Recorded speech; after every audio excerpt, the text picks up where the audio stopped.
Okay, hi guys. चालू कर रहे हैं आपका पहला chapter aggregate demand and aggregate supply से। So income determination and multiplier जो यूनिट है ना आप लोग की, ये जो यूनिट है इनकम डिटर्मिनेशन एंड मल्टीप्लायर, तो ये अपने अपने यूनिट है 12 नंबर की। 12 नंबर की यूनिट में आपके 3 चैप्टर्स हैं। तो यहाँ पे सबसे पहले अपन चालू कर रहे हैं aggregate demand and aggregate supply, उसके बाद चालू करेंगे इनकम डिटर्मिनेशन मल्टीप्लायर, और उसके बाद excess demand and excess supply. 3 chapters इसके अंदर कवर होंगे। उसमें सबसे ज्यादा इंपॉर्टेंट जो चैप्टर है इस determination of income and employment के अंदर, वो है ये वाला chapter, that is aggregate demand and aggregate supply. तो aggregate demand and aggregate supply basically क्या बोलता है, होता क्या है, सबसे पहले जानने की कोशिश करते हैं एग्रीगेट डिमांड को, फिर जानेंगे एग्रीगेट सप्लाई को, फिर इसके बाद हम लोग जानेंगे कि अगर आप कंजम्पशन करते हैं तो कंजम्पशन फंक्शन का मतलब क्या है, कंजम्पशन फंक्शन कितने टाइप का होता है, फिर जानेंगे सेविंग्स क्या है, सेविंग फंक्शन क्या है, उसके बाद हम लोग जानने की कोशिश करेंगे इन्वेस्टमेंट को, इन्वेस्टमेंट फंक्शन को, and that's how our chapter will be completed. तो बेसिकली आप लोग एक आइटनरी समझ गए कि टाइमलाइन समझ गए कि हम लोग चैप्टर को किस तरीके से स्टडी करने वाले हैं। तो चैप्टर की शुरुआत में सबसे पहले हम लोग जानने की कोशिश कर रहे हैं कि एग्रीगेट डिमांड क्या है, फिर एग्रीगेट सप्लाई क्या है। एग्रीगेट डिमांड के कुछ कंपोनेंट्स होते हैं जो कि होते हैं कंजम्पशन और सेविंग्स, ठीक है, कंजम्पशन एंड इन्वेस्टमेंट। और एग्रीगेट सप्लाई के कुछ कंपोनेंट्स होते हैं जो कि होता है कंजम्पशन एंड सेविंग्स। सो कुल मिला के हमें यहाँ पे 3 चीजें देखने को मिल रही है। क्या क्या मिल रहा है देखने को, कंजम्पशन, सेविंग्स और इन्वेस्टमेंट। और हम इन 3 की डिटेल्स पढ़ेंगे आगे जाके। तो कंजम्पशन से हमने जाना कंजम्पशन फंक्शन के टाइप्स, फिर सेविंग से जानेंगे सेविंग फंक्शन के टाइप्स, और फिर इन्वेस्टमेंट जानेंगे इन्वेस्टमेंट फंक्शन के टाइप्स। ठीक, तो इस तरीके से हमारा इंटायर चैप्टर डिवाइडेड है। तो चैप्टर के अंदर अगर टाइमलाइन देखी तो 8 बातें मेन आई हमारी। क्या क्या, एग्रीगेट डिमांड, एग्रीगेट सप्लाई। क्या होता है एग्रीगेट डिमांड का मतलब, कंजम्पशन इन्वेस्टमेंट। एग्रीगेट सप्लाई का मतलब कंजम्पशन सेविंग्स। 3 बातें निकल के आ गई, कंजम्पशन अलग, इन्वेस्टमेंट अलग, सेविंग्स अलग। तो पहले कंजम्पशन फंक्शन को जानेंगे, कंजम्पशन फंक्शन के 2 टाइप्स होते हैं। उसके बाद हम जानेंगे सेविंग्स को, सेविंग फंक्शन के 2 टाइप्स, और फिर इन्वेस्टमेंट को, इन्वेस्टमेंट फंक्शन क्या है उसके टाइप्स जानने की कोशिश करेंगे। और इसके साथ हमारा चैप्टर कंप्लीट हो जाएगा। तो चैप्टर के जानने से पहले, चैप्टर को रिवाइज करने से पहले इसके अंदर हम क्या क्या देखने वाले हैं, हमने वो बातें जान ली कि हम इसके अंदर क्या क्या चीजें देखने वाले हैं। तो कुल मिला के मेन तो ये 8 बातें हैं जो हमें यहाँ पे स्टडी करनी है। मेन ये 8 बातें हैं जो हमें यहाँ पे स्टडी करनी है। चलिए अब चालू करते हैं इसी के साथ। सबसे पहले तो भाई हमारे सामने है एग्रीगेट डिमांड का मतलब क्या होता है। देखिए पूरे कंट्री का जो डिमांड है, पूरी कंट्री जो है हमारी, वो जितना भी डिमांड करती है उसके टोटल डिमांड को एग्रीगेट डिमांड कहा जाता है। तो हमारी जो कंट्री है वो अगर जो भी डिमांड करती है, पूरी कंट्री जो डिमांड करती है, उस डिमांड को एग्रीगेट डिमांड कहा जाता है। तो एग्रीगेट डिमांड मतलब क्या होता है, टोटल डिमांड। एग्रीगेट डिमांड मतलब क्या होता है, total demand. Total demand of all goods and services in an economy, मतलब इस कंट्री में जो भी गुड्स एंड सर्विसेज हैं उन सबकी डिमांड को एग्रीगेट डिमांड कहा जाएगा। मतलब इंसान कपड़े खरीद रहा है, खाना पीना खरीद रहा है, इलेक्ट्रॉनिक गुड्स खरीद रहा है, ठीक है, ट्रांसपोर्टेशन व्हीकल्स परचेज कर रहा है, सर्विसेज परचेज कर रहा है, ये सब कुछ, जो कुछ भी वो परचेज कर रहा है, सब कुछ मिला के एग्रीगेट डिमांड माना जाएगा। क्या माना जाएगा, एग्रीगेट डिमांड माना जाएगा। अब हमने नेशनल इनकम पढ़ा है। नेशनल इनकम के अंदर एक मेथड होता है जिसका नाम होता है एक्सपेंडिचर मेथड। एक्सपेंडिचर मेथड का मतलब क्या होता है, एक्सपेंडिचर मेथड में 4 बातें आती है, private final consumption expenditure, investment expenditure, government final consumption expenditure, और लास्ट आता है नेट एक्सपोर्ट्स। इसके अंदर अगर हम इन चारों को ले लेते हैं तो इसको कहते हैं ओपन इकोनॉमी। क्या कहते हैं इसे, ओपन इकोनॉमी। तो ओपन इकोनॉमी के अंदर एग्रीगेट डिमांड और कुछ नहीं होता। एग्रीगेट डिमांड मतलब P, private final consumption expenditure, private investment demand, government expenditure and net exports, ये चारों चीजें आती है। जब हम ओपन इकोनॉमी कर देते हैं, इकोनॉमी को ओपन कर देते हैं, इसके अंदर सारी की सारी तरीके की डिमांड्स आ जाती है। बट क्लोज्ड इकोनॉमी, हमारे कोर्स में एग्रीगेट डिमांड की सिर्फ क्लोज्ड इकोनॉमी है, जहां पे सिर्फ क्या आएगा, private final consumption expenditure and private investment. तो हमारे कोर्स में क्लोज्ड इकोनॉमी है, ओपन इकोनॉमी नहीं है। और हमारे कोर्स में सिर्फ ये 2 ही चीजें हैं, that is private final consumption expenditure and private investment. आपके किस में से, एक्सपेंडिचर मेथड में से। तो जो नेशनल इनकम का एक्सपेंडिचर मेथड है उसमें 4 बातें हैं, आपको सिर्फ 2 ही बातें लेनी है, private consumption, private investment, private consumption, private investment.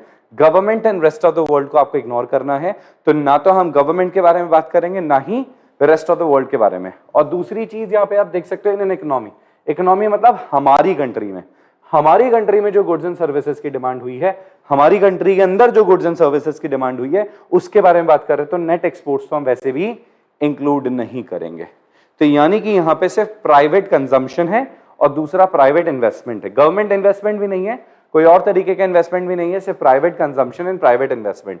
तो प्राइवेट कंजम्पशन को हम डिनोट करते हैं सी से और प्राइवेट इन्वेस्टमेंट को हम डिनोट करते हैं आई से। तो मैंने क्या कहा था, एग्रीगेट डिमांड का मतलब क्या होता है, सी प्लस आई। एग्रीगेट डिमांड का मतलब क्या हुआ, सी प्लस आई, यानी कि कंजम्पशन प्लस इन्वेस्टमेंट। किसका कंजम्पशन, प्राइवेट का कंजम्पशन, इन्वेस्टमेंट किसका, प्राइवेट का इन्वेस्टमेंट। अब एग्रीगेट डिमांड के स्केड्यूल की बात करते हैं। तो एग्रीगेट डिमांड का स्केड्यूल आपके सामने है, देखिएगा जरा। ये एग्रीगेट डिमांड है।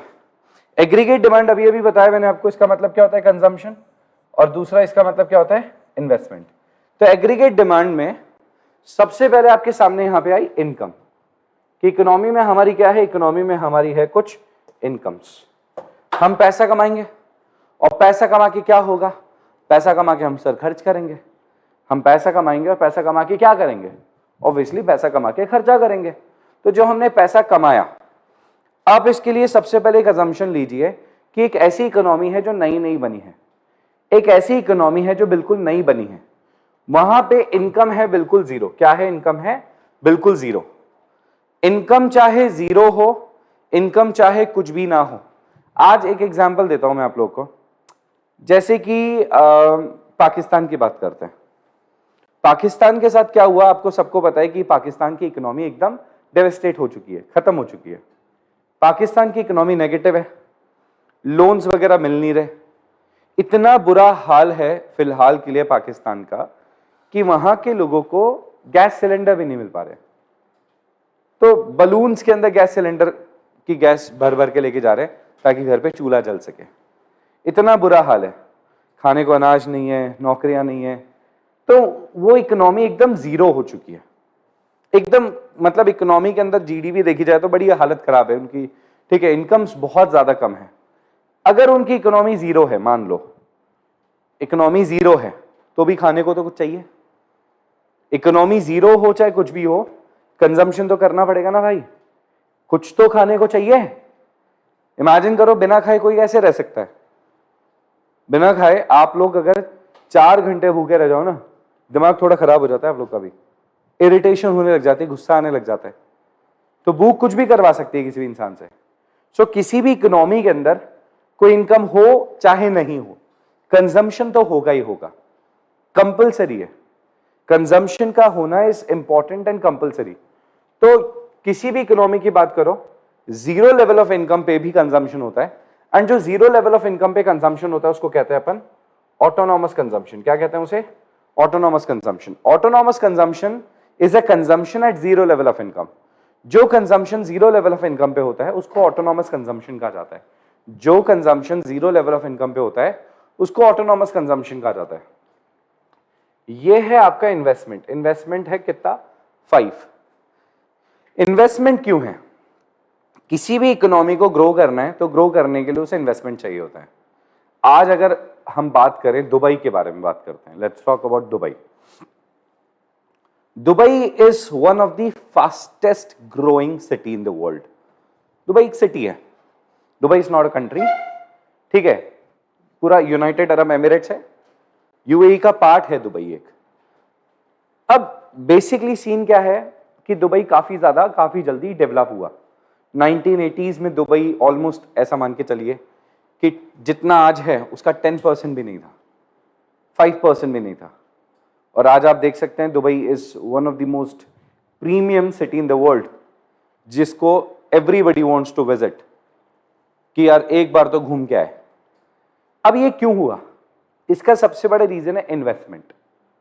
उन्होंने क्या किया, सबसे पहले दुबई एकदम खंडर था, कुछ नहीं था, मिट्टी के टीले थे और कुछ नहीं था, रेगिस्तान था और कोई क्या था, कुछ नहीं था, वहां पे डेजर्ट था। तो वहां पे क्या हुआ, उन लोग को मिला तेल, वहां पे मिल गया तेल। and that brings their economy, that shoot up their economy. तो उन्होंने तेल को निकाला, दुनिया भर में सप्लाई किया, उनको पता भी नहीं था कि तेल है, अंग्रेजों ने बताया तेल है, उनको लगता था कीचड़ है। हाँ हाँ सच बता रहा हूँ मैं आपको, it's Britishers who told them, अरे ये तो तेल है भाई, ये कीचड़ नहीं है। तेरे को क्या लगा कीचड़ है, ये तो तेल है। उनको लगा अच्छा तेल मिल गया हमें, तेल को पूरी दुनिया भर में सप्लाई करके उनके पास पैसा है। बट आप समझो तेल तो खत्म हो जाएगा, और दुबई की इकोनॉमी में से तेल तो ऑलमोस्ट खत्म हो चुका है। उनकी टोटल इकोनॉमी का 5% भी नहीं है ऑयल के बिजनेस का। तो उन्होंने सोचा जो हम कमा रहे हैं उसको और बढ़ाने के लिए हमें इन्वेस्टमेंट करना चाहिए। तो उन्होंने इन्वेस्टमेंट पे फोकस किया। इन्वेस्टमेंट क्या है, will bring you income. Investment की वजह से आपकी इनकम आएगी। तो इकोनॉमी में कंजम्पशन हुआ, कुछ इनकम इन्वेस्टमेंट हुआ, इन्वेस्टमेंट की वजह से अगले साल कुछ इनकम हुई। इनकम बढ़ेगी तो इंसान क्या करेगा, इंसान कंजम्पशन भी बढ़ाएगा, मेहनत करके आएगा तो ज्यादा खाएगा। इनकम भी बढ़ रही है तो इंसान कंजम्पशन भी बढ़ाएगा। इकोनॉमी में हमने इन्वेस्टमेंट मेंटेन किया और इन्वेस्टमेंट के पास सेम अमाउंट का, तो इनकम हमारी क्या हुई, अल्टीमेटली और ज्यादा इंक्रीज हुई, क्योंकि 5 का इन्वेस्टमेंट पहले 5 का और इन्वेस्टमेंट हो गया। इकोनॉमी में इन्वेस्टमेंट 10 का हो गया तो इनकम हो गई डबल। कंजम्पशन और बढ़ा, इन्वेस्टमेंट और सेम, 15, 3 का 15 हो गया, 15 का 30 हो गया। कंजम्पशन और बढ़ा, इन्वेस्टमेंट, कंजम्पशन, इन्वेस्टमेंट, एंड ये प्रोसेस चलता ही रहा। कंजम्पशन और इन्वेस्टमेंट दोनों को जोड़ दोगे तो बन जाएगा एग्रीगेट डिमांड, जिसका मतलब होता है C+I। 10 + 5 15, 15 + 5 20, 20 + 5 25, 25 + 5 30, 30 + 5 35, 40 45। और आप देख सकते हो कि इस पॉइंट पे आपका एग्रीगेट डिमांड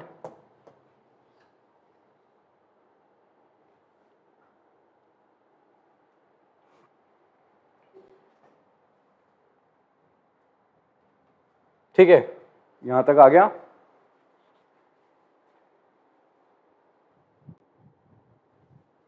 यहां पे इनकम 30 है, इनकम आपकी कितनी है 30, और इस पॉइंट पे आप एग्रीगेट डिमांड को भी देख सकते हो कितना है 30। इस पॉइंट पे आपका एग्रीगेट डिमांड भी कितना हो चुका है 30 हो चुका है। इनकम भी 30 है और एग्रीगेट डिमांड भी 30 है, बराबर हो गए। तो इनकम किसके बराबर हो गया, आपके एग्रीगेट डिमांड के बराबर हो गया। 25 + 5 = 30। और इसके पॉइंट के बाद आप देख सकते हो कि इनकम हमारी ज्यादा हो गई है, कंजम्पशन हमारा, एग्रीगेट डिमांड हमारा कम हो गया है। अगर इनकम आप देख सकते हो यहां से इनकम हमारी बढ़ती जा रही है और यहां से हमारा जो एग्रीगेट डिमांड है वो कम होता जा रहा है। मतलब ये तो इंक्रीज हो रहा है बट इसके मुकाबले कम।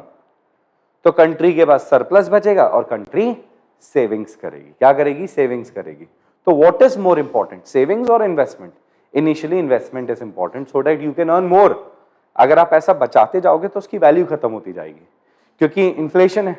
आपके घर पे 10 साल पहले 1 लाख रुपए पड़े थे, आपने उसको बिल्कुल टच नहीं करा और आज वो 1 लाख के 1 लाख ही पड़े हैं।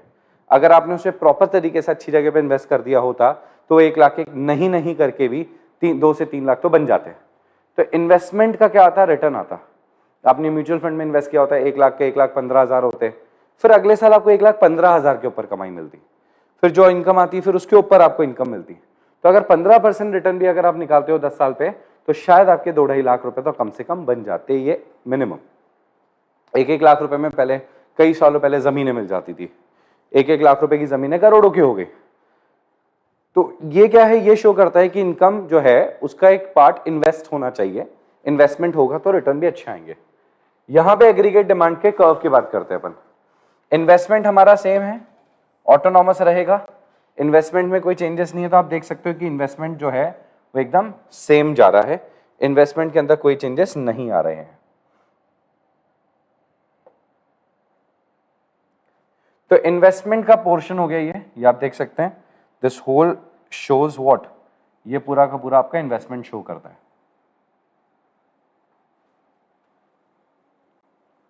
ठीक है, चलो अब समझो इन्वेस्टमेंट आ गया 5, कंजम्पशन कितना है 10, और ये कंजम्पशन रेगुलरली इंक्रीज हो रहा है।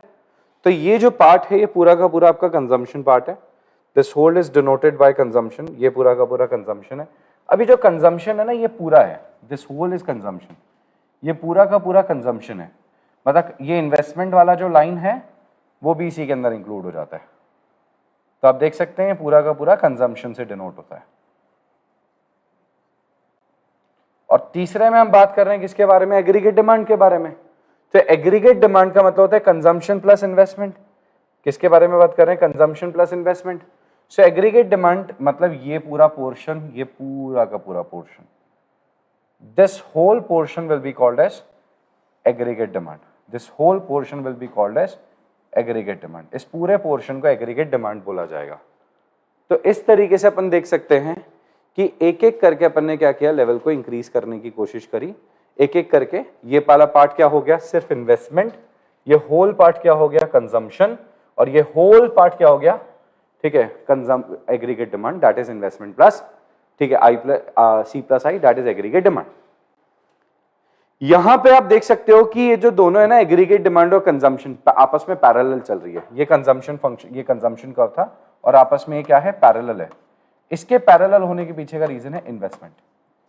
इसके पैरेलल होने के पीछे का रीजन है इन्वेस्टमेंट। ये जो है ना, ये जो ब्लू जो लाइन मैंने ड्रॉ करी है, जो ब्लू जो पूरा ड्रॉ किया है, ये शो करता है किसे, इन्वेस्टमेंट को। तो this whole is denoted by investment, क्योंकि इन्वेस्टमेंट सेम है। इसके लिए कंजम्पशन और ये जो कंजम्पशन और ये जो एग्रीगेट डिमांड आपको नजर आ रहा है, कंजम्पशन और एग्रीगेट डिमांड आपको नजर आ रहा है, इनके बीच का गैप सेम है and that gap is called as investment. और ये इनका गैप है जो कि इन्वेस्टमेंट है। समझ आया? चलिए नेक्स्ट देखिए, एग्रीगेट सप्लाई के बारे में बात करते हैं। भाई जो तुम खाओगे उसके अलावा जो बचेगा is called as what, is called as aggregate supply. उसको एग्रीगेट सप्लाई नाम दे देते हैं। सो एग्रीगेट सप्लाई का मतलब क्या है, money value of total output available for purchase in an economy during a year. Sorry, aggregate supply word use करा है मैंने। एग्रीगेट सप्लाई का मतलब होता है total income in the economy. मतलब आपने डिमांड क्या किया और पूरी इकोनॉमी ने उसको कितना प्रोड्यूस करा, कितना सप्लाई किया, जो टोटल आउटपुट अवेलेबल है फिलहाल के लिए, उसको कहते हैं एग्रीगेट सप्लाई। क्या कहते हैं उसे, एग्रीगेट सप्लाई कहते हैं। एग्रीगेट सप्लाई का मतलब होता है कि भाई नेशनल इनकम, आप जो नेशनल इनकम के बारे में बात करते हैं ना, that whole national income is called as aggregate supply. Aggregate supply का मतलब कि भाई साहब जो भी टोटल प्रोडक्शन हुआ इसकी क्या वैल्यू है, वो कितने में बिक रहा है इकोनॉमी के अंदर, is called as what, is called as aggregate supply. Aggregate supply का मतलब होता है कंजम्पशन प्लस सेविंग्स, कि जो तुम कमाओगे उसका या तो कंजम्पशन करोगे या तुम उसको सेव करोगे, या तो तुम उसे कंजम्पशन करोगे या फिर उसे सेव करोगे। Consumption plus savings.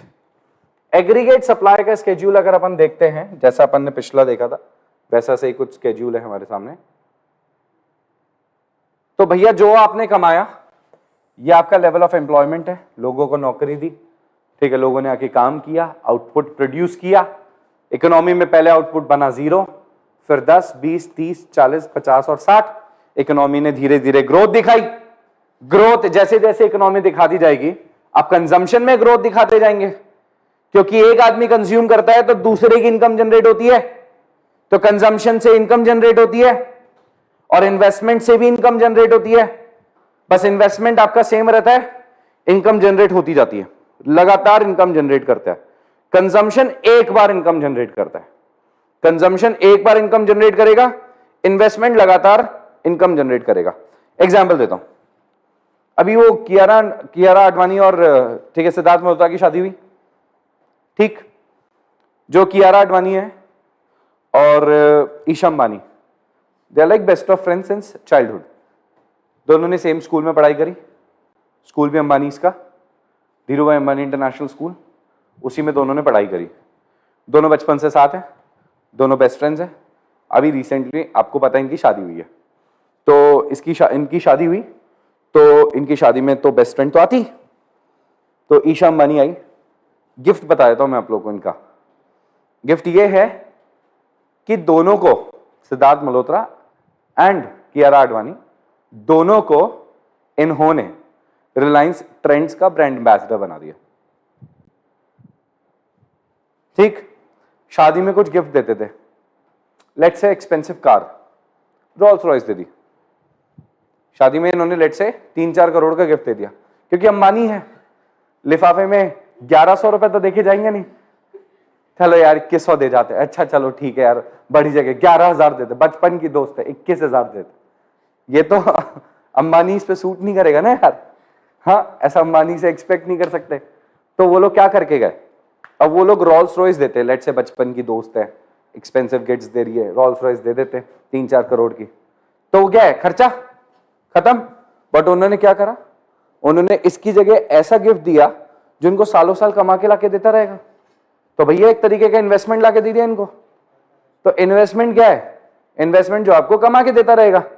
भाई आपने कमर्शियल बिल्डिंग परचेज करी, रेंटल इनकम आप कमाते रहोगे कमाते रहोगे कमाते रहोगे, रेगुलर इनकम, वहीं पे आप घूम के आके खर्चा हो गया, खत्म बात। तो दोनों में डिफरेंस है। सो बेसिकली क्या बोल रही है कि यार आज कंजम्पशन करने से एक बार इनकम जनरेट होती है और इन्वेस्टमेंट करने से रेगुलरली इनकम जनरेट होती है। तो ये जो इनकम आपके सामने जनरेट हुई है, ये कंजम्पशन प्लस इन्वेस्टमेंट दोनों की वजह से हुई है। कंजम्पशन बराबर इनकम आई, वो तो खत्म हो जाएगी, मगर इन्वेस्टमेंट लगातार बढ़ता जा रहा है तो इनकम भी लगातार बढ़ती जाएगी। ऑन दी अदर हैंड, जब आपके पास अच्छा खासा पैसा आने लग जाएगा तो धीरे धीरे आप सोचोगे कि अब मैं थोड़ा पैसा मेरे पास सेव भी करूं। इंसान क्या सोचता है, थोड़ा पैसा सेव भी करना चाहता है इंसान, कि यार ठीक है थोड़ा सेविंग्स भी होनी चाहिए, हमारे पास पैसा भी होना चाहिए। सब कुछ इन्वेस्ट कर दोगे और इमरजेंसी में अगर कुछ पैसे की जरूरत होगी तो क्या करोगे, हाथ में पैसा ही नहीं बचेगा। कल को किसी के घर में अगर ऑपरेशन हुआ, लेट से किसी को कोई हॉस्पिटलाइज होना पड़ा और उसके पास सब कुछ इन्वेस्टमेंट्स में ही है, तो अगर हॉस्पिटल में जाना पड़ा तो पैसे के लिए परेशान हो जाएगा ना, कि यार हॉस्पिटल में ऑपरेशन करवाना है और पैसा तो है नहीं भाई, हाथ में पैसा है नहीं। क्यों, पैसा तो है, नेटवर्क तो है, बट पैसा तो इन्वेस्टेड है। तो रीजनेबल अमाउंट ऑफ मनी को सेव करके रखना पड़ेगा ना, ताकि इतना तो पैसा हाथ में होना चाहिए। सेविंग्स ये नहीं कि कैश रखो, बैंक में भी रख सकते हो, कैसे भी रख सकते हो, वो तो सेविंग्स ही है। तो सेविंग्स जब तक क्या है, इनकम नहीं है, सेविंग्स नेगेटिव हो जाएगी। एक पॉइंट पे क्या हो जाएगा कि जितना ना इनकम उतना ही कंजम्पशन, तो सेविंग्स हो जाएगी जीरो। और उसके बाद क्या है, जैसे आपकी धीरे धीरे सेविंग्स इंक्रीज होने लग जाएगी। कंजम्पशन और सेविंग्स दोनों को जोड़ दोगे तो क्या बन जाएगा, एग्रीगेट सप्लाई। और एक्चुअली में लेवल ऑफ एम्प्लॉयमेंट और एग्रीगेट सप्लाई दोनों एक ही चीज होते हैं। एग्रीगेट सप्लाई का मतलब क्या होता है, एग्रीगेट सप्लाई का मतलब होता है कंजम्पशन प्लस सेविंग, C+S। अगर इसके डायग्राम की बात करें तो ये क्या बनता है, 45 डिग्री लाइन बनती है, 45 डिग्री लाइन बनती है ये एक, बस ये होता है इसका डायग्राम। इसका डायग्राम बड़ा बेसिक्स है, ठीक है। जैसे जैसे इनकम बढ़ती जाएगी आपका सेविंग्स भी क्या होता जाएगा, आपका एग्रीगेट सप्लाई भी बढ़ता जाएगा। इनकम बढ़ रही है, aggregate supply, level of income, employment बढ़ता जा रहा है, एग्रीगेट सप्लाई भी बढ़ता जा रहा है। अब बात करते हैं सेकंड टॉपिक के बारे में, जिसका नाम है कंजम्पशन फंक्शन। कंजम्पशन समझ आई गया, ठीक है। अब कंजम्पशन फंक्शन के बारे में बात करते हैं। कंजम्पशन फंक्शन बेसिकली क्या बोलता है कि भैया कंजम्पशन एक्सपेंडिचर क्या है, पहले वो समझो। इनकम का वो पोर्शन जो आपने खर्च कर दिया उसको कहते हैं कंजम्पशन। इनकम का वो पोर्शन जो आपने खर्चे कर दिए, ठीक है, कंज्यूम करने में यूज कर लिया, उसको कंजम्पशन कहते हैं, ठीक है। तो portion of income which is spent on the purchase of goods and services at some given level of income is called as consumption expenditure. अब इसका बेस क्या बनता है, इसका बेस तैयार किया जेम कीन्स ने। जेम कीन्स ने बोला fundamental psychological law of consumption समझो। Fundamental psychological law of consumption बोलता है जैसे जैसे आपकी इनकम बढ़ती जाएगी आपके खर्चे भी बढ़ते जाएंगे, but in a lesser proportion. किसी इंसान की इनकम 1 लाख रुपए है और लेट से उसका कंजम्पशन है 60,000, तो अब उस इंसान की इनकम जैसे 1.5 लाख होगी ना, तो अपना खर्चा वो आधा 60%, 90,000 नहीं करेगा, अपने खर्चे को लेट से 10,000 से ही बढ़ाएगा, ठीक है, मगर बढ़ाएगा जरूर। फिर उस इंसान की इनकम लेट से 2.5 लाख रुपए 2 लाख रुपए हो जाती है, तो अपने कंजम्पशन को बढ़ाएगा, but in a lesser proportion.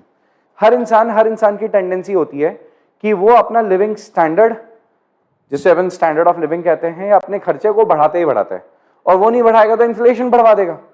मतलब जैसे जैसे आपकी इनकम बढ़ती जाएगी आपका एक्सपेंडिचर भी बढ़ता जाएगा, ये तो है, but in a lesser proportion. कोई भी पर्सन ज्यादा कमाता है तो ज्यादा खर्चा तो करता है, बट ये नहीं कि हर बढ़ी हुई इनकम को पूरा का पूरा स्पेंड कर दे।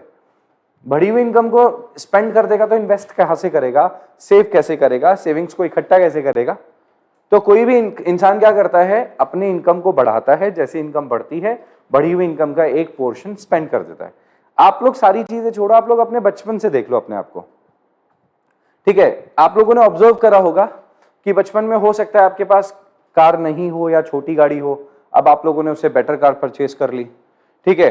हो सकता है कि घर का जो इंटीरियर था, घर का फर्नीचर पुराना हो गया, पुराने के हिसाब से अब उसको अपग्रेड करके नया फर्नीचर तैयार कर लिया। घर में हो सकता है पहले पुराना वाला टीवी था, अब उसको हटा के नया एलईडी लेके आ गए। तो आप ये चीज ऑब्जर्व कर सकते हो कि पहले के मुकाबले आप लोग का लिविंग स्टैंडर्ड बेटर होता जा रहा है। ओके, ये क्या शो करता है कि जैसे जैसे हमारा इनकम इंक्रीज हो रहा है वैसे वैसे हमारा कंजम्पशन भी साथ में इंक्रीज हो रहा है, ठीक है। अगर आप लोग ऑब्जर्व करना चाहते हैं तो अपने मोबाइल फोन्स को देख लो। पुराने टाइम पे क्या मोबाइल फोन हुआ करते थे और अब के टाइम पे क्या क्या मोबाइल फोन होने लग गए। पहले एक मोस्ट एक्सपेंसिव मोबाइल फोन एक टाइम पे 12-13 हजार को हुआ करता था, that is of Nokia. Nokia की एक सीरीज आती थी कॉल्ड एज एन सीरीज, ठीक है। 14, 15, 20, 22 हजार तो भाई मैक्सिमम रेट थी उसकी। और किसी ने अगर ऐसे 16, 17, 15 हजार का फोन ले लिया, भाई बहुत अमीर है। और आज सबसे मिनिमम फोन 16, 17 हजार क्या होता है। 16, 17 हजार का अगर आप फोन परचेज करने जाते हो तो खुद को लगता है कि क्यों खरीद रहा हूं मैं। 25, 30, 40 हजार से कम आप लोग फोन नहीं परचेज करते। और मेरे हिसाब से आप लोग के फोन्स भी इतने के तो मिनिमम है ही, 25, 30, 40, 50, ठीक है, एंड सो ऑन, ठीक है। हो सकता है किसी एक आधा जन के पास नहीं हो, ये बोल के घर वालों ने कि 12th के बाद दिलाएंगे, ठीक है। तो घर वाले ऐसे बनाते रहते हैं, लॉलीपॉप देते रहते हैं, हाँ हाँ पढ़ ले बस 12th खत्म होते तेरे को बढ़िया फोन दिला देंगे। That is all together different thing, but वो आ जाएगा। क्यों? लेवल ऑफ इनकम इंक्रीज होते जा रही है तो कंजम्पशन भी इंक्रीज होता जा रहा है। ये कंजम्पशन एक्सपेंडिचर है, ठीक है, और जो पुराने के मुकाबले बढ़ता ही जा रहा है। तो जेम कीन्स ने बोला when income increases consumption also increases but by a smaller amount. जैसे जैसे इनकम बढ़ेगी कंजम्पशन बढ़ेगा, 100% बढ़ेगा, but with a smaller amount, but पूरा नहीं बढ़ेगा। और अगर कोई पूरा पूरा बढ़ा रहा है तो देखो बेवकूफी है, फिर सेविंग्स नहीं करना भी गलत है। आपकी इनकम 1 लाख से बढ़ गई तो कंजम्पशन 1 लाख से नहीं बढ़ाना भाई, consumption with a smaller amount बढ़ाना है। तो कंजम्पशन फंक्शन क्या होता है देखना भाई। कंजम्पशन फंक्शन होता है C equals to C bar plus b Y, जहां पे C बार जो है ना ये होता है ऑटोनॉमस कंजम्पशन, कि भाई तुम कमाओ नहीं कमाओ इतना तो कंज्यूम करना ही पड़ेगा।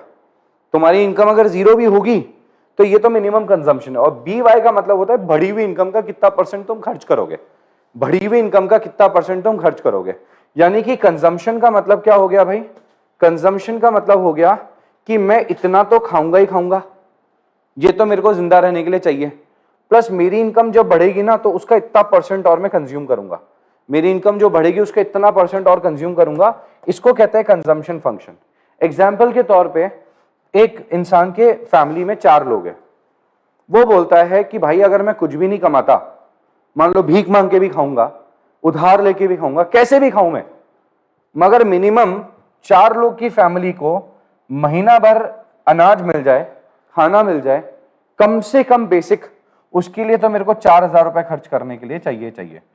ये जिंदा रहने के लिए खर्चा है कि 4 लोग की फैमिली को मिनिमम से मिनिमम, ठीक है, कितने 4,000, एग्जाम्पल दे रहा हूं मैं, ज्यादा भी चाहिए, मैं तो जस्ट एक छोटा सा एग्जाम्पल कोट कर रहा हूं कि मिनिमम 4,000 रुपए का तो खाना चाहिए ही चाहिए जिंदा रहने के लिए, मिनिमम खाना खा रहे हैं। जैसे जैसे इनकम बढ़ती जाएगी उसका मैं 50%, 60% स्पेंड करते जाएंगे, बढ़ाते जाएंगे एक्सपेंडिचर। तो जितनी इनकम बढ़ती जाएगी उसका 60% हम इन्वेस्ट करते जाएंगे, बढ़ाते जाएंगे खर्चा, ठीक है, 40%, 50%, 20%, कितना ही बढ़ाते रहेंगे। That is called as what, that is called as b Y. इसको बी वाई कहते हैं। वाई का मतलब होता है इनकम और बी का मतलब होता है इनकम का कितना प्रपोर्शन तुम खर्च करोगे। तो ये हर अलग अलग लेवल पे अलग अलग निकलता जाता है। एग्जाम्पल करवाऊं उसका एक मैं आपको दे रखा है भाई कि कंजम्पशन निकालो कितना आएगा, जबकि ऑटोनॉमस कंजम्पशन पूरी कंट्री का है लेट्स से 100 करोड़, और बी का मतलब होता है एमपीसी, मतलब इनकम का कितना पोर्शन तुम कंज्यूम करोगे, वो है 0.30, और इनकम तुम्हें दे रखी है लेट्स से 1000 करोड़ की। पूरी कंट्री का कंजम्पशन हमें फाइंड आउट करना है, पूरी कंट्री का कंजम्पशन हमें फाइंड आउट करना है। तो पूरी कंट्री का कंजम्पशन क्या है, C equals to C bar plus b Y, कि भाई इतना तो मेरे को कंज्यूम करना ही है। बेसिक मिनिमम कंजम्पशन जिंदा रहने के लिए, प्लस बढ़ी हुई इनकम का इतना पोर्शन में और कंज्यूम करता जाऊंगा, तो कितना आ जाएगा ये 100 करोड़ प्लस 1000 करोड़ का 30% 0.30, जो कि होता है 100 प्लस 300 दैट इज 400 करोड़। कि भैया जिंदा रहने के लिए 400 करोड़ का तो खाना ही पड़ेगा।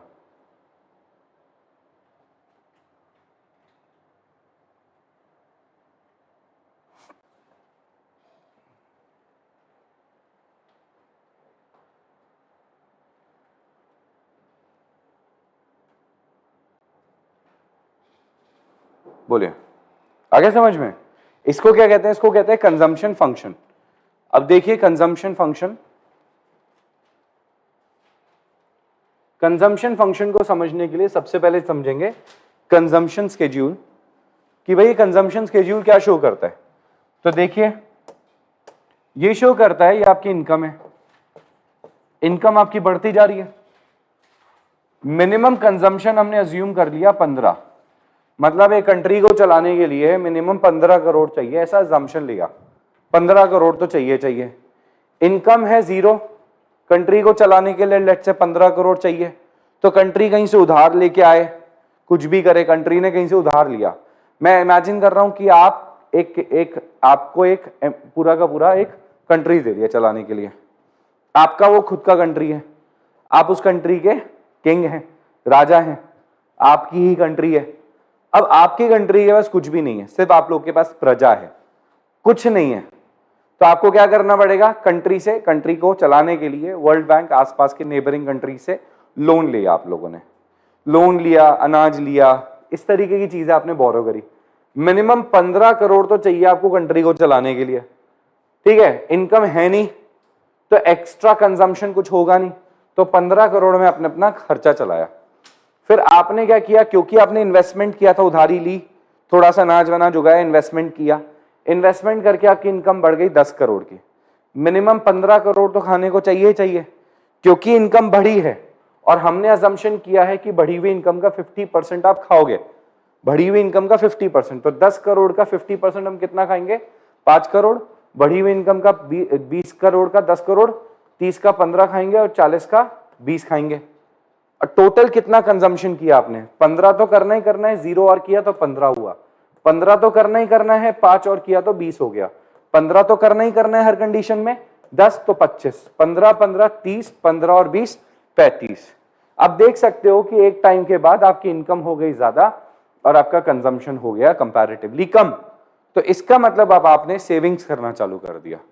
तो धीरे धीरे फिर आप सेविंग्स की तरफ पहुंचे और सेविंग्स के बाद धीरे धीरे आपकी इकोनॉमी इंक्रीज होती जाएगी।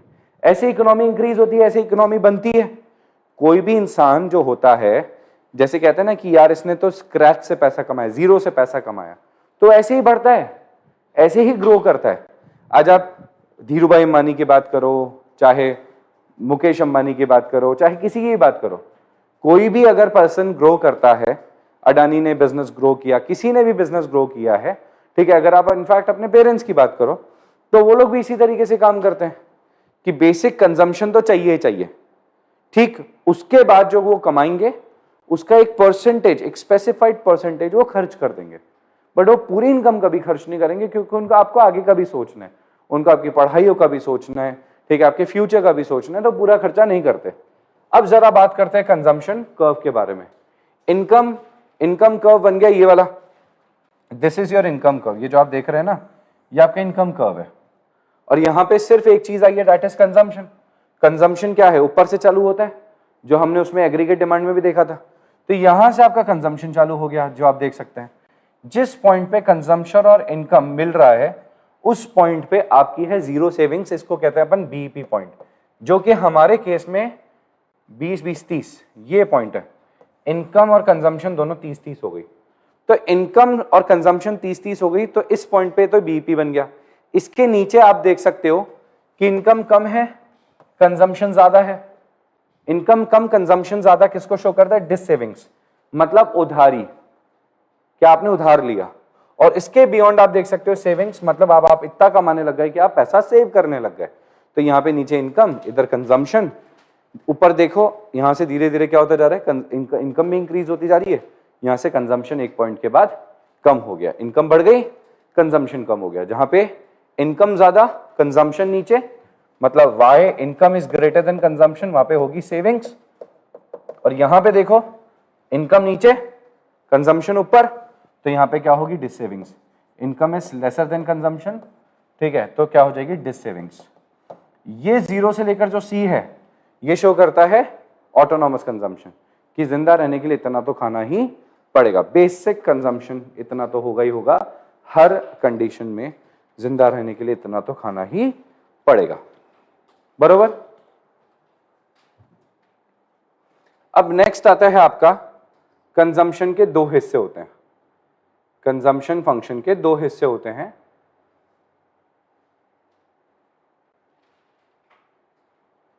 इसको कहते हैं प्रोपेंसिटी टू कंज्यूम। तो प्रोपेंसिटी टू कंज्यूम का मतलब क्या होता है कि ऐसा टेबल, ऐसा स्केड्यूल जो शो करता है अलग अलग consumption at different level of income. तो अलग अलग लेवल ऑफ इनकम पे अलग अलग लेवल ऑफ कंजम्पशन, ठीक है, इसको कहते हैं प्रोपेंसिटी टू कंज्यूम। मतलब स्केड्यूल जो बनाया आपने कंजम्पशन, ठीक है, कंजम्पशन का इनकम के कंपैरिजन में, उसको आप क्या कहेंगे, प्रोपेंसिटी टू कंज्यूम कहेंगे। क्या कहेंगे, प्रोपेंसिटी टू कंज्यूम। ये प्रोपेंसिटी टू कंज्यूम दो तरीके की होती है, एक होती है एवरेज, एक होती है marginal. Average propensity to consume का मतलब होता है सी अपॉन वाई, कंजम्पशन और इनकम का एवरेज निकाल दो, कंजम्पशन डिवाइडेड बाय इनकम, ठीक है, कंजम्पशन डिवाइडेड बाय इनकम, कि इनकम का कितना पोर्शन कंज्यूम कर रहे हैं, ठीक है, it is the ratio between consumption and income. और जहां पे वर्ड यूज करा मार्जिनल, मार्जिनल क्या शो करता है, मार्जिनल शो करता है हमेशा चेंज को। मार्जिनल किसको शो करता है, मार्जिनल शो करता है हमेशा चेंज को, ओके। मार्जिनल किसको डिनोट करता है, चेंज को डिनोट करता है। तो मार्जिनल अगर डिनोट करता है चेंजेस को, मार्जिनल किसको डिनोट करता है, चेंजेस को डिनोट करता है, तो यानी कि ये जो कंजम्पशन और इनकम है ना, इसके चेंज को मार्जिनल डिनोट करेगा। देख लो, कंजम्पशन और इनकम के चेंज को डिनोट करेगा, delta c upon delta y. तो ratio between change in consumption to the change in income, इसको कहते हैं मार्जिनल प्रोपेंसिटी टू कंज्यूम। तो अगर प्रोपेंसिटी टू कंज्यूम देखें तो प्रोपेंसिटी टू कंज्यूम का फॉर्मूला क्या हो गया, APC is equals to C upon Y. ये रही इनकम, ये रहा कंजम्पशन, 15 अपॉन 0 इंफिनिटी हो जाता है, 20 अपॉन 10 2, 25 अपॉन 20 1.25, 30 अपॉन 30 1, और फिर 35 अपॉन 40 0.875। इसका मतलब कि इनिशियली जब हमारे पास इनकम ज्यादा नहीं होती तो हम कंजम्पशन ज्यादा करते हैं, ओके। आप देख सकते हो इस पॉइंट तक हमारा जो कंजम्पशन है वो इनकम से ज्यादा है।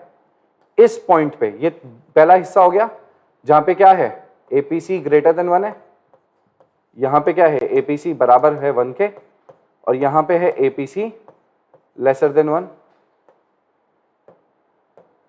बरोबर। ये समझ आ गया, ये तीनों पोर्शन। तो ये है एपीसी 1 के बराबर, एपीसी ग्रेटर देन 1। एपीसी अगर ग्रेटर देन 1 है तो क्या बोलता है, ये कंजम्पशन ज्यादा, consumption is greater than what, income. Consumption is what, consumption is greater than income, you can see that. Consumption is equals to income जब एपीसी 1 के बराबर, और यहां पे आप देख सकते हो consumption is lesser then income. तो ये जैसे जैसे इनकम बढ़ती जाएगी वैसे वैसे क्या होता जाएगा, एपीसी फॉल करता जाएगा, ओके। एपीसी 0 हो सकता है, आंसर, आंसर आएगा नो, नेवर। क्यों, कंजम्पशन कभी 0 नहीं हो सकता। कंजम्पशन आप गिरा दो, गिर भी नहीं रहा, इंक्रीज ही हो रहा है, कंजम्पशन कभी 0 नहीं हो सकता, पहली बात तो ये। तो as income increases APC falls, आप देख सकते हो इनकम जैसे जैसे इंक्रीज करती जा रही है, इंक्रीज होती जा रही है, एपीसी गिरता जा रहा है, because proportion of income spent on consumption decreases, क्योंकि हर बार प्रोपोर्शन कम होता जा रहा है। आप पहले ज्यादा खर्च करते थे, अब आप धीरे धीरे खर्चा कम कर रहे हो, खर्चा कम इन कंपैरिजन टू इनकम। पहले मैं इनकम का 100% खर्च करता था, फिर मैं इनकम का 80% खर्च करता हूं, 60 50, तो इनकम का प्रोपोर्शन गिरता जा रहा है खर्च करने का। एपीसी ग्रेटर देन 1, ये रहा, क्या शो करता है, एपीसी ग्रेटर देन 1। ये क्या शो कर रहा है, एपीसी ग्रेटर देन 1, सर ये वाला पोर्शन क्या शो करता है, कंजम्पशन ज्यादा और इनकम है कम, when consumption expenditure is more than national income.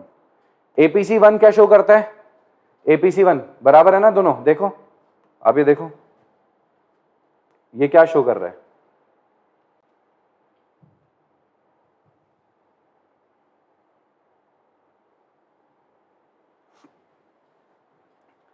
ये क्या शो कर रहा है यहाँ पे, ये ज्यादा क्या है, वो बराबर है दोनों, when consumption is equals to national income.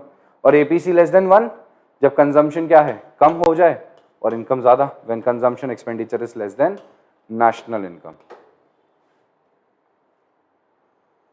Last बोलता है APC can never be zero because there is always autonomous consumption even at zero level of income.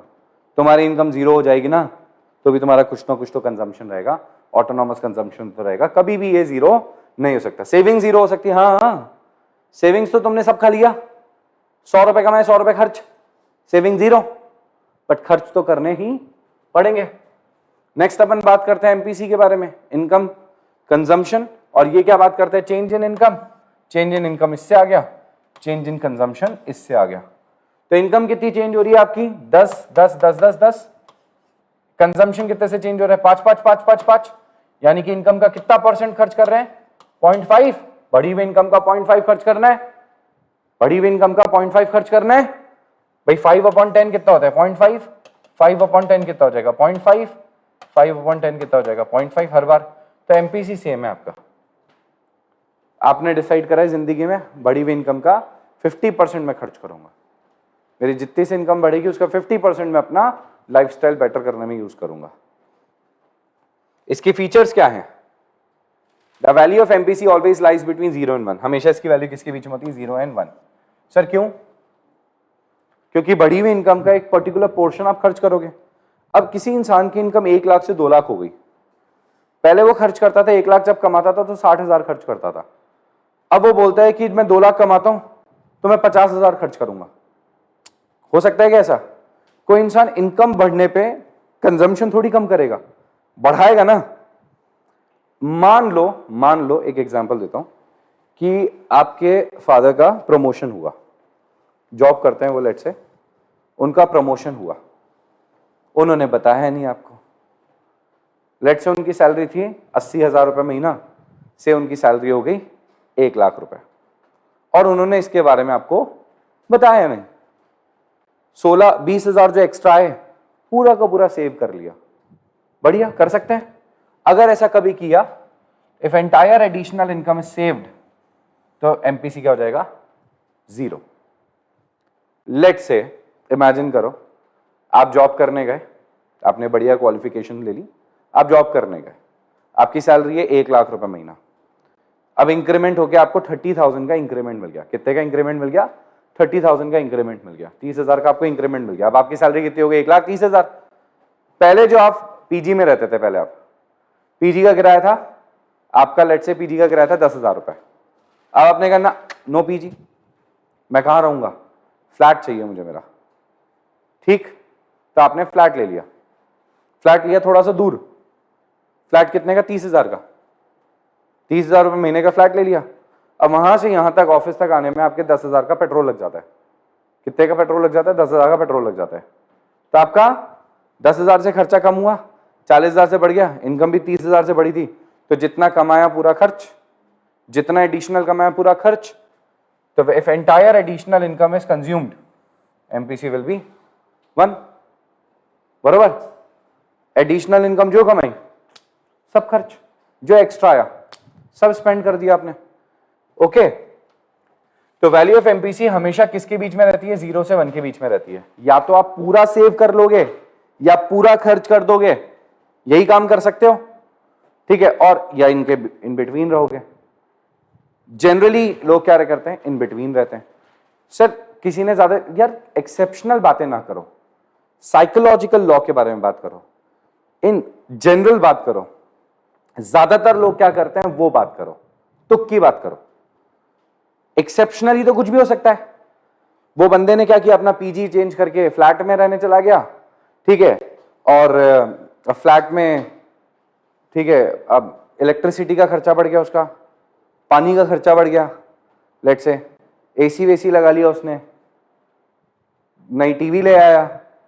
अब उसने ऐसा ऐसा करना है, तो भैया उसका खर्चा 30,000 की जगह 50,000 हो गया। पहले के मुकाबले ज्यादा हो गया। ये तो एक्सेप्शनल केस है, कोई ऐसा करता नहीं है। कोई एक्सेप्शनल एक आधा बंदे ने ऐसा किया तो पूरी कंट्री ऐसा थोड़ी करेगी। This is just an exceptional example. ये एक एक्सेप्शनल केस है, एक एग्जाम्पल है कि ऐसा अगर किसी ने ज्यादा खर्चा कर दिया तो इमेजिनरी सिचुएशन है, ठीक है। साइकोलॉजिकल लॉ यहां पे काम नहीं करता ऐसे लोगों के ऊपर। साइकोलॉजिकल लॉ क्या बोलता है कि इंसान की इनकम बढ़ेगी तो बढ़ी हुई इनकम का एक छोटा प्रपोर्शन ही वो स्पेंड करेगा, थोड़ा बचाएगा। MPC is low in case of rich people and high in case of poor. Ambani की बात करते हैं, उसकी इनकम बहुत ज्यादा है, बहुत बहुत बहुत ज्यादा, ठीक भाई। उसकी इनकम कितनी है अंबानी की इनकम? अंबानी को करीब करीब कैश मिलता है ऐसे कुछ 1500-1600 करोड़ साल का कैश, मतलब उसके खाते में आता है। उसकी नेटवर्थ बढ़ती है वो तो अलग है, खाते में जो आता है वो बता रहा हूं। कि घर का खर्चा चलाने के लिए पैसा चाहिए ना, बाकी खर्चे वर्चे के लिए पैसे की कमी थोड़ी है उनके पास। ऐसे पैसे की उनके पास वैसे भी कमी नहीं है। आज की डेट में एंटायर अंबानी फैमिली की नेटवर्थ कुछ 8-9 लाख करोड़ है। 8-9 लाख करोड़, मतलब सारी संपत्तियां बेच दे तो 8-9 लाख, सिर्फ रिलायंस के शेयर्स बेच दे तो 8-9 लाख करोड़ मिल जाए। पर्सनल तो अलग है, सिर्फ रिलायंस के शेयर्स बेच दें तो करीब 8.5 लाख करोड़ 9 लाख करोड़ मिल जाएंगे सिर्फ रिलायंस के शेयर्स बेचने से। फिर खुद का घर 15,000 करोड़ का अलग, खुद की प्रॉपर्टीज जो उन्होंने पूरी दुनिया में बना रखी है वो अलग, ठीक है। हर कंट्री में उनका एक मकान है 1,000 2,000 3,000 3,000 करोड़ का, वो अलग। खुद के आइलैंड्स हैं वो अलग। दुबई में उन्होंने सबसे महंगी प्रॉपर्टी परचेज करी, ठीक है, वो अलग। वो सब अलग है, that all together is different, ठीक है। जो खुद के प्राइवेट जेट्स हैं, ठीक है, याच हैं, वो सब अलग है, वो पर्सनल है। क्योंकि 1500 करोड़ की इनकम आ रही है ना इनकी, तो उसको ये खर्च कर देते हैं, ठीक है। जो खुद के घर में 200 नौकर रहते हैं, ठीक है, खुद के घर में 150 से ज्यादा गाड़ियां हैं, तो सब अलग है। ये सब कंपनी के शेयर्स के अलावा बता रहा हूं मैं आपको। अब लेट सपोज कि एक साल मुकेश अंबानी को 1500 करोड़ की जगह 2000 करोड़ मिल गए, तो खर्च भी कहां ही करेगा। वो ऑलरेडी इतनी लग्जूरियस लाइफ में है कि उसके पास स्कोप नहीं है और खर्च करने का। प्रॉपर्टी खरीद लेगा और क्या करेगा, यही तो होगा भाई। लेट से ज्यादा इनकम हो गई तो लंदन में उसने एक प्रॉपर्टी और खरीद ली, क्या खर्च करेगा। दुनिया के सबसे महंगे कपड़े, दुनिया के सारे सबसे महंगे ब्रांड्स सब तो है, और कहां। तो जो अमीर हो जाता है ना आदमी, वो अपनी इनकम का कम से कम प्रोपोर्शन इंक्रीज करके स्पेंड करता है, क्योंकि उसका ऑलरेडी एक्सपेंडिचर इतना ज्यादा है कि और कहां खर्च करूं मैं, और कहां। बोले घर बना लो, बना लिया, दुनिया का सबसे महंगा है, समझ रहे हो। तो ये क्या है, बेसिकली क्या है कि जो रिच पीपल होते हैं ना, उनके केस में जो MPC, marginal propensity to consume, income का, बढ़े हुए इनकम का वो कम से कम प्रोपोर्शन खर्च करते हैं क्योंकि ऑलरेडी है। बट जो गरीब आदमी होता है, poor people, let's say 1 lakh रुपए महीने का कमा रहा है, ठीक है, 60,000 खर्च करता है, ठीक। जैसे उसकी इनकम 2 लाख होगी तो वो क्या करेगा, अपने 60% तो नहीं बट कम से कम 50% तो स्पेंड करेगा ही, 40% तो स्पेंड करेगा ही, ठीक। और किसी की इंसान की इनकम अगर लेट से 15,000 ही थी, वो 15,000 से 20,000 इनकम हो गई तो वो खर्चों को ज्यादा बढ़ाएगा, 80% से बढ़ा लेगा। वो 5,000 की जगह 4,000 खर्च करेगा, 5,000 इनकम बढ़ी ना तो 4,000 से खर्चा बढ़ाएगा। ही विल बी लाइक, अच्छा मेरी इनकम 15,000 से कितनी हो गई, 20,000 हो गई, या मेरी इनकम लेट से किसी की इनकम 30,000 से 40,000 हो गई, तो बताइए सबसे पहले क्या करेगा, अब तो मैं आईफोन खरीदूंगा लेटेस्ट। ईएमआई फैसिलिटी, 10,000 की महीने की ईएमआई पड़ेगी, ठीक है, 1.5 साल की ईएमआई करा, 18 महीने की ईएमआई करा लेता हूं, ठीक है, 10,000 रुपए महीने की ईएमआई, तो इनकम बढ़ी कितनी, 30 से 40, खर्चा बढ़ा दिया कितना, पूरा 10,000, 9,000 का, तो कितना एक्स्ट्रा सेव हुआ, 1,000। यही किया ना, आप समझ रहे हो। तो MPC of under develop, MPC is low in case of rich people and high in case of poor. और जो गरीब कंट्रीज होती है उनका एमपीसी भी ज्यादा होता है, अमीर कंट्रीज का एमपीसी कम होता है, क्योंकि ऑलरेडी उनके पास लग्जरी है। और जो गरीब लोग हैं उनके पास नहीं है, सब कुछ खाने पीने, बेसिक खाना पीना कर रहे थे, तो इंसान सोचता है कि अब अच्छे कपड़े पहने, अपनी लाइफस्टाइल को बेटर करे, तो वो खर्चा ज्यादा करता है। Here comes your what?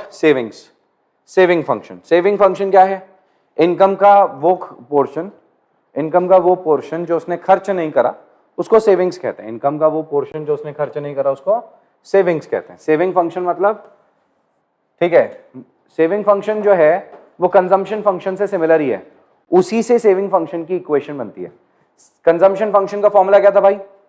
C bar plus b Y. अब सी बार का मतलब क्या होता है? Autonomous consumption. तो ये बोलता है सेविंग्स सबसे पहले तो नेगेटिव क्यों होगी? ऑटोनॉमस कंजम्पशन की वजह से, ठीक। वाई वाई एग्जैक्टली सेम है। बी, बी मतलब होता है एमपीसी, इनकम का पोर्शन जो आपने खर्च कर दिया। तो 1 माइनस बी मतलब 1 माइनस एमपीसी, इनकम का वो पोर्शन जो आपने सेव कर लिया। तो ये 1 माइनस बी जो है 1 माइनस एमपीसी को डिनोट करता है कि इनकम का वो पोर्शन जो आपने सेव कर लिया। तो consumption saving function is equals to minus C bar, कि भाई मैं नेगेटिव तो इसलिए हो गया सबसे पहले तो क्योंकि ऑटोनॉमस कंजम्पशन है, इतना तो मैं हमेशा पैदाइशी नेगेटिव हूं, सेविंग्स बोलता है, ठीक है, कि मैं तो जीरो हूं, मैं तो अभी तक चालू भी नहीं हुआ ना, और मैं तो स्टार्टिंग से ही नेगेटिव हूं, ठीक। जैसे जैसे इनकम बढ़ती जाएगी आपका कंजम्पशन क्या है? कम होता जाएगा और एक पोर्शन आपका सेविंग्स में जाता जाएगा, तो धीरे धीरे आपकी सेविंग्स आती जाएगी। ओके, आप देख सकते हो सेविंग्स कहां से चालू हुई है? नेगेटिव से, यहां से भी नीचे, दिस शोज नेगेटिव सेविंग्स, फिर धीरे धीरे पॉजिटिव जीरो होगी और फिर पॉजिटिव होती जाएगी। ओके, अब हम बात करते हैं किसके बारे में?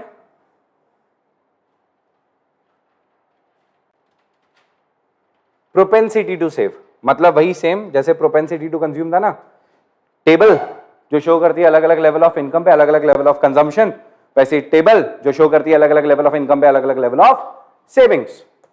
डिफरेंट लेवल ऑफ इनकम पे अलग अलग लेवल ऑफ सेविंग्स को कहते हैं propensity to save. Propensity to save दो तरीके की सेम, जैसे कंजम्पशन दो तरीके थे, सेविंग्स भी दो तरीके का होता है। कौन कौन से सेविंग्स टाइप्स कौन कौन से हो गया? Average propensity to save APS, marginal propensity to save MPS, बरोबर।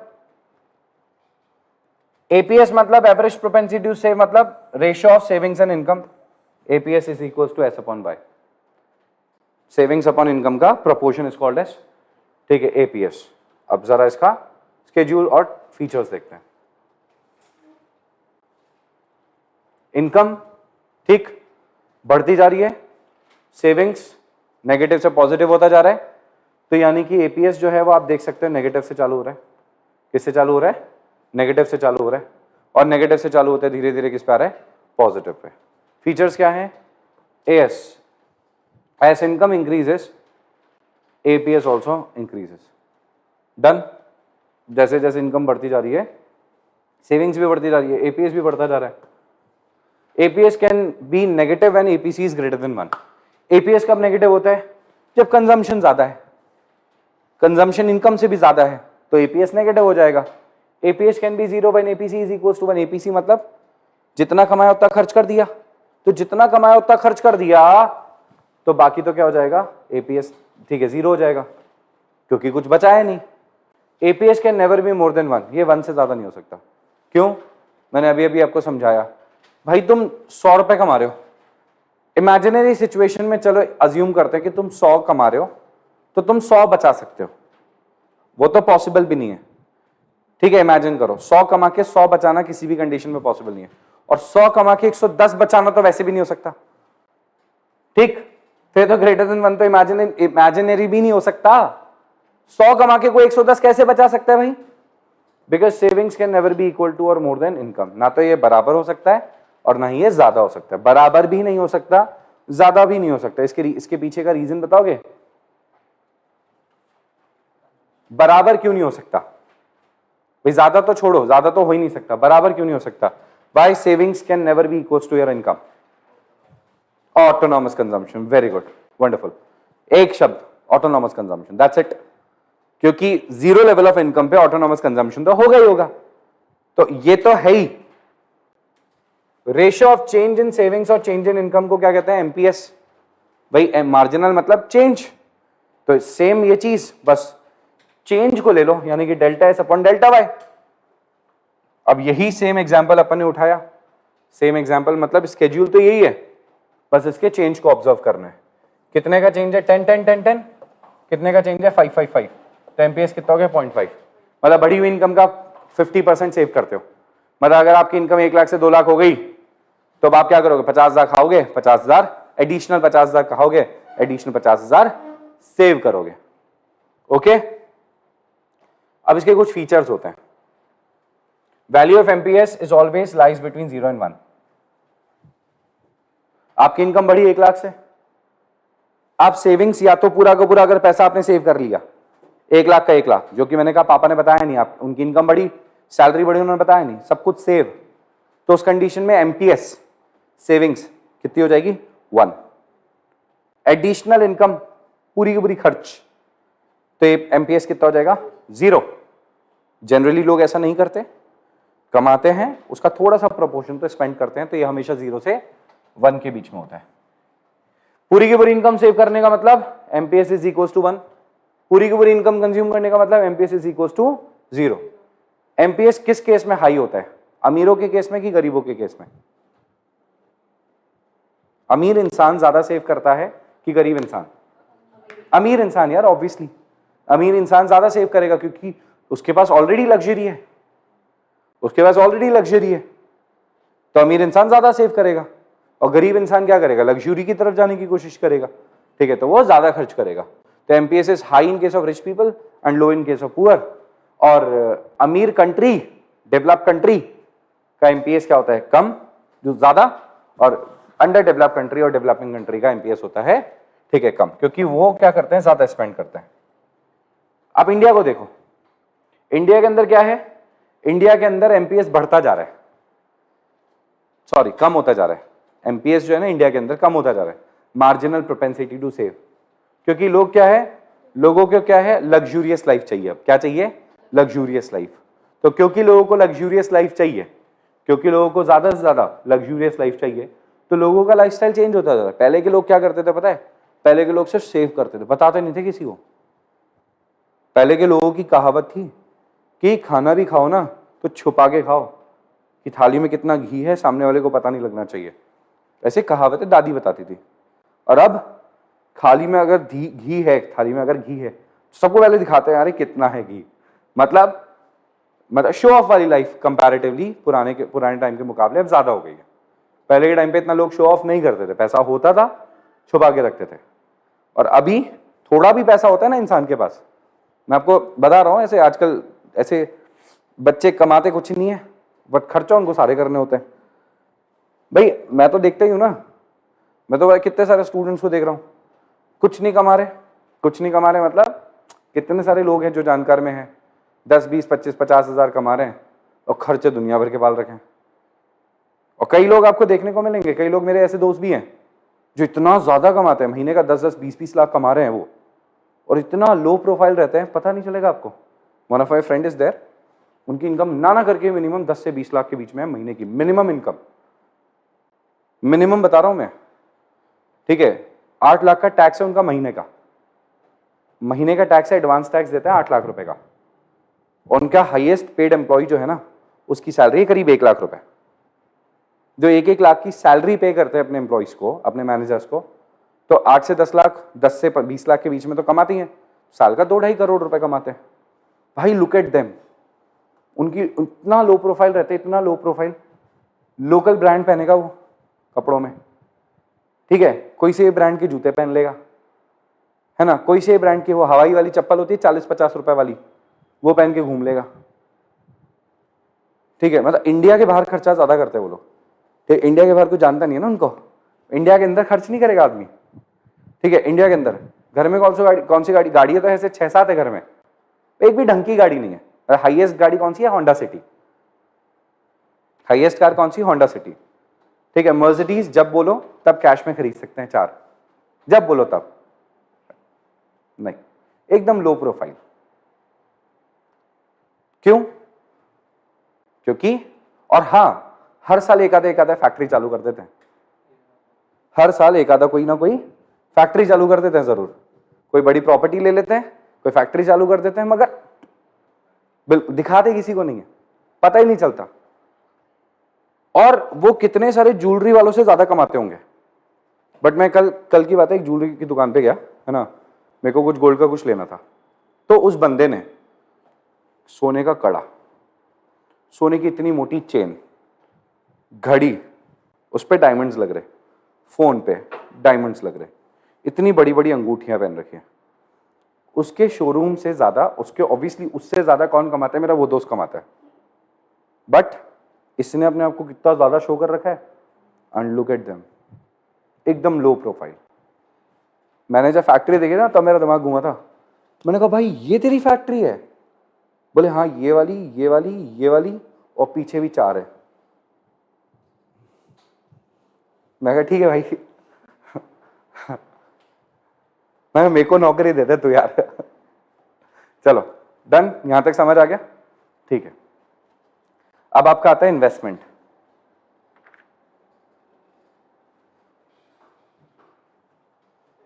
इन्वेस्टमेंट का मतलब क्या होता है?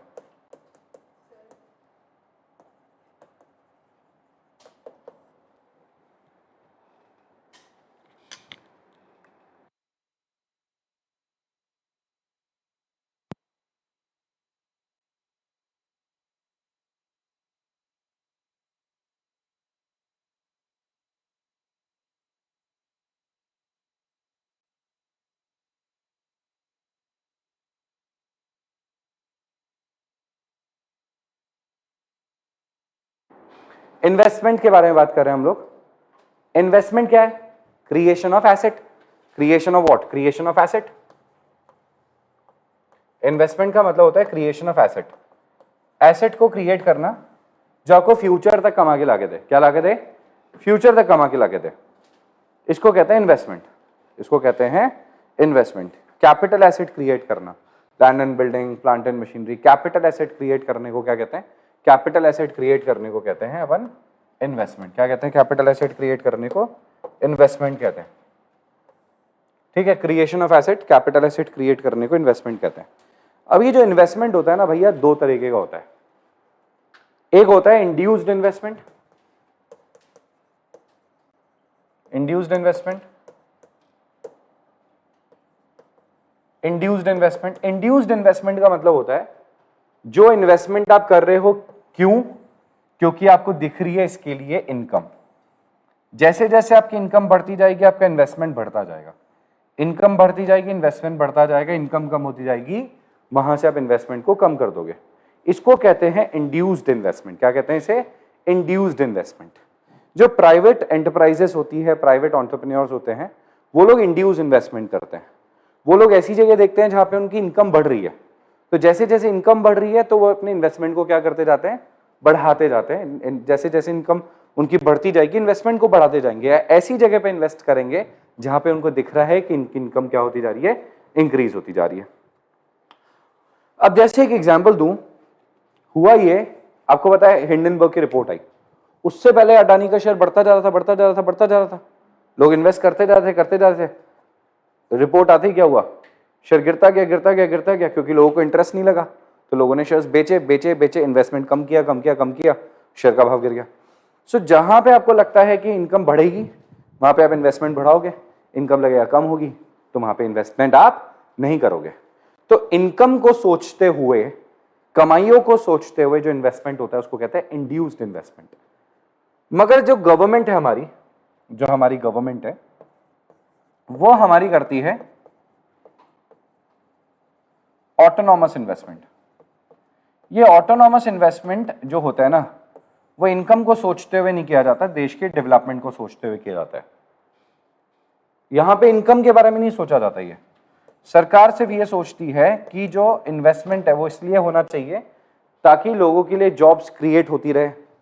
सरकार रोड बना रही है, सरकार को उस रोड बनाने से कोई फायदा नहीं मिलेगा, बट वो रोड बनाना जरूरी है देश के डेवलपमेंट के लिए।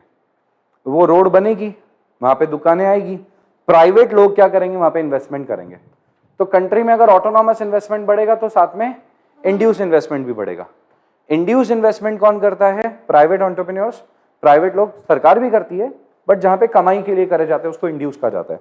और जो इनकम मोटिव से नहीं करा जाए इन्वेस्टमेंट, उसको कहा जाता है क्या? Autonomous investment. गवर्नमेंट सेक्टर के जो इन्वेस्टमेंट्स होते हैं वो ऑटोनॉमस इन्वेस्टमेंट कहलाते हैं। सरकार अगर इन्वेस्टमेंट बढ़ाती है और सरकार ने अगर इन्वेस्टमेंट कम कर दिया तो, जैसे मान लो डिफ्लेशन चल रहा है, इकोनॉमी बहुत ज्यादा डाउन चली गई, तो गवर्नमेंट ने क्या किया, बोले इन्वेस्टमेंट बढ़ाओ, इन्वेस्टमेंट खर्च कर रही है सरकार और रोड्स बनाओ। और दूसरा सरकार को लगा इन्फ्लेशन बहुत ज्यादा बढ़ गया, खर्चे को रोको, कंट्रोल करो, बोले वहां के एरिया की रोड अपन बाद में बनाते रहेंगे, तो उसको क्या कहते हैं, ऑटोनॉमस इन्वेस्टमेंट कहते हैं। अब ऑटोनॉमस इन्वेस्टमेंट तो सरकारी है, ठीक है, ये तो ज्यादा फैक्टर से इंफ्लुएंस होता नहीं है। मगर अगर हम बात करते हैं इन्वेस्टमेंट फंक्शन के बारे में, किसके बारे में, इन्वेस्टमेंट फंक्शन के बारे में,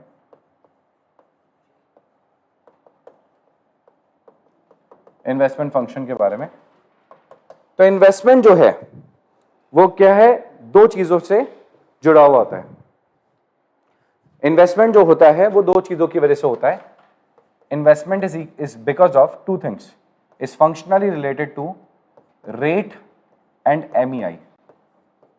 ये दो चीजों पे डिपेंडेंट होता है। R का मतलब होता है rate of interest, rate of interest, and MEI का मतलब होता है marginal efficiency of investment,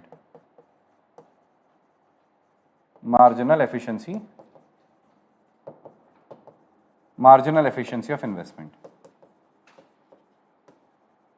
marginal efficiency of investment. So investment function दो चीजों पे डिपेंडेंट होता है, rate of interest and marginal efficiency of investment. Rate of interest मतलब कि किस रेट पे आप लोन लोगे, पैसा उठाओगे, और मार्जिनल एफिशिएंसी ऑफ इन्वेस्टमेंट का मतलब जब आप इन्वेस्ट करोगे तो कितना कमाओगे। तो जहां पे एग्जांपल के तौर पे रेट ऑफ इंटरेस्ट है, लेट्स से रेट है, रेट ऑफ इंटरेस्ट है R है 10%, और अगर आप इन्वेस्टमेंट करते हो MEI, marginal efficiency of investment करते हो, वो है 20%, तो यहां पे आपको फायदा नजर आ रहा है। तो when MEI, marginal efficiency of investment is greater then rate, तो यहां पे क्या होगा, इन्वेस्टमेंट विल इंक्रीज, इन्वेस्टमेंट क्या होगा, इंक्रीज होगा। ऑन द अदर हैंड अगर रेट क्या है 10% और मार्जिनल एफिशिएंसी ऑफ इन्वेस्टमेंट है लेट्स से 12% या फिर 8%, तो जब रेट ज्यादा है और MEI कम है तो इन्वेस्टमेंट क्या हो जाएगा, कम, लोग वहां से निकल जाएंगे, nobody will invest in their. जबकि सरकार को इस सबसे कोई फर्क नहीं पड़ता, ना रेट ऑफ इंटरेस्ट से ना मार्जिनल एफिशिएंसी से, क्योंकि सरकार ने अगर आपके घर के बाहर रोड बनाई है ना, तो उससे सरकार को सिर्फ वोट ही मिल रहे हैं, ठीक है, नोट नहीं मिल रहे। सरकार अगर आपके घर के बाहर रोड बना रही है तो कोई इनकम थोड़ी जनरेट हो रही है सरकार की, आप खुद ही बताओ, ठीक है, सरकार ने तो खर्चा कर दिया, हाँ खर्चा आपके पैसों से किया है वो कोई बात नहीं है, टैक्स के पैसों से किया है, पर खर्चा तो किया है ना सरकार ने। अब इसके अंदर कुछ छोटी मोटी बातें हैं जो क्वेश्चंस के साथ करवाऊंगा, तो बाकी के बचे हुए इसके क्वेश्चंस वगैरह कल डिस्कस करते हैं अपन। आज का क्लास करते हैं इसका wind up, okay, thank you so much.